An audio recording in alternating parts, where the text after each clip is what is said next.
Certainly pain in the knee is not normal necessarily. Pain going up and down stairs can be a very common sign that something more serious may be going on in your knees, such as arthritis. Specifically, if you have knee pain kind of behind your kneecap, that can be some pain that causes you to have issues going up and down stairs.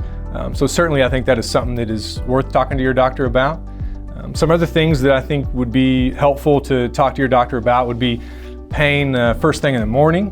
We call that, or first when you get up would be startup pain. That's something that can be worrisome as well. Or pain just doing your daily activities, housework, gardening, things like that. If you're having pain with just those day-to-day activities, I think that's something definitely worth talking to your doctor about.